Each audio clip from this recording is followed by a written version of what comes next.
Hi friends, welcome to Rajini ஆரம்பிக்கும். நம்ம தலைவர் ரஜினிகாந்த் நடித்து கொண்டிருக்கும் கூலி படத்தோட எதிர்பார்ப்பு நாளுக்கு நாள் அப்படியே எகிரிக்கிட்டு தாங்க இருக்குது. மேலும் இப்போ பார்த்தீங்கன்னா ஒவ்வொருத்தரும் அந்த படத்தை பற்றி பேச அப்படியே ஹைப் ஏறிக்கிட்டே தான் இருக்குது. சமீபத்தில் சந்தீப் கிஷன் பேசும்போது கூலி படத்தில் ஸ்டார்டிங்கில் இருந்து நான் 45 நிமிஷம் பார்த்துருக்கேன், கண்டிப்பாக கூலி படம் முதல் 1000 கோடி அடிக்கும்னு பேசியிருக்காரு. இதனிடையே பார்த்தீங்கன்னா சௌபின் ஷாகிர் இவர் வேற கூலி படத்தில் நடிச்சிருக்காரு.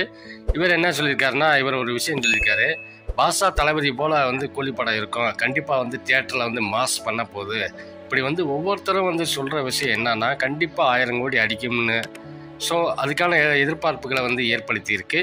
விரைவில் கூலியோட டீசர் இல்லைனா கிளிம்ஸ் இதில் ஏதாச்சும் ஒன்று வெளியிட வாய்ப்பு இருக்குது. பொறுத்து பார்ப்போம். ஓகே ஃப்ரெண்ட்ஸ், இந்த வீடியோ பிடிச்சிருந்தா லைக் பண்ணுங்கள், கமெண்ட் பண்ணுங்கள், ஷேர் பண்ணுங்கள். முக்கியமாக சப்ஸ்கிரைப் பண்ண மறந்துடாதீங்க. மகிழ்ச்சி.